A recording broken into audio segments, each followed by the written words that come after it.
You've heard this argument before. Maybe you've even made the argument yourself. Let's say person A is in a room and gets up and says, smoking is deadly. It introduces carcinogens into the lungs, which scientifically destroys cells. And then person B jumps up and says, hey, that's nonsense. My grandfather smoked a pack a day for 50 years, and he lived to be 90. Who's right? See, the trick is they aren't actually arguing about cigarettes. They're arguing using two completely different operating systems for truth. Person A, well, they're using deductive reasoning. They're applying a universal rule to a specific case. Person B is using inductive reasoning. What they're doing is taking a specific observation and trying to create a general rule. And if you don't know the difference, well, you're going to spend your life confusing anecdotes with facts. You'll be easily manipulated by politicians, marketers, and even your own brain. Hi, I'm Allen Stafford, and I've spent 30 years in marketing watching how easily people's logics can be twisted. And today, I'm giving you tools to untwist it. This is the difference between the detective and the scientist. Let's start with the engine of certainty, deductive reasoning. Think of this as top-down thinking. You start with a general truth, which is a premise, and you work your way down to a specific conclusion. We'll use the classic philosophy class example, all right? All men are mortal, which is your major premise. Socrates is a man, which is your minor premise.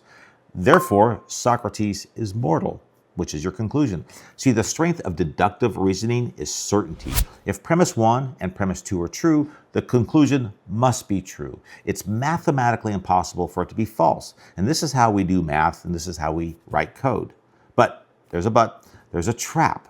In the computer world, we call it GIGO, garbage in, garbage out. If your starting premise is wrong, your logic can be perfect, but your conclusion, well, it's going to be false. Let's look at this example. All politicians are liars. Major premise, my neighbor is a politician. The minor premise, therefore, my neighbor is a liar. The conclusion.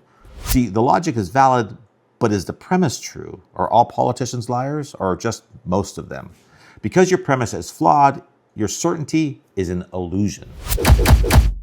Now let's flip it. This is inductive reasoning. This is bottom-up thinking. This is how we live most of our lives. We make specific observations and look for patterns to form a theory. Let's say you see a swan. It's white, okay? You see another swan. It's also white. You see 1,000 more swans, and they're all white. So you conclude all swans are white. See, the strength of inductive reasoning is discovery. This is how science works. We observe data and form a hypothesis. It's how you navigate traffic or read social cues. But the weakness here is that inductive reasoning never gives you certainty. It only gives you probability. It only takes one black swan to destroy a lifetime of theory. Just because the sun rose every day of your life doesn't logically prove it must rise tomorrow. It just means it's highly probable. So why does this matter to us? Why is this in the critical thinking toolkit? Well, because the biggest mistake I see smart people make is mixing these two up. We take inductive observations, something that happened to us once or twice, and we treat it with deductive certainty. See, you have a bad experience, let's say, with a specific person from a specific group. Well, that is a data point for you. That is inductive.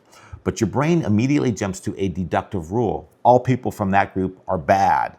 See, this is the root of prejudice. This is the root of anxiety.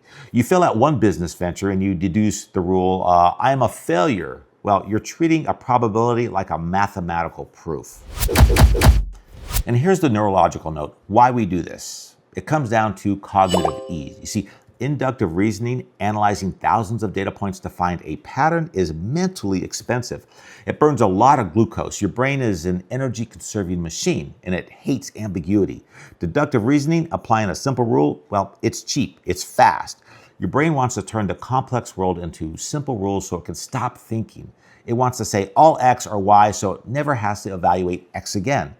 To think sharper, you have to fight that biological urge to generalize. You see, you have to stay in the discomfort of probability rather than the comfort of certainty.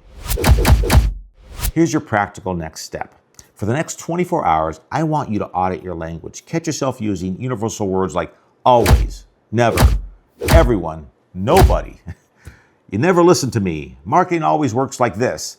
Stop and ask, am I deducing this from a law of physics, or am I inducing this from my limited experience? See, if it's experience, change your words. Swap always for often, swap is for seems. It sounds small, I get it, but it changes your brain from a judge who knows everything to a scientist who is always learning. Hey, if you want to go deeper into the traps your brain sets for you, I have a video on overcoming black and white thinking that you should watch next. It's the perfect companion to this video. And if you want my personal list of mental models sent to your inbox, join the newsletter at the link below. Hey, and think sharper, okay? I'll see you in the next video. Thanks for watching.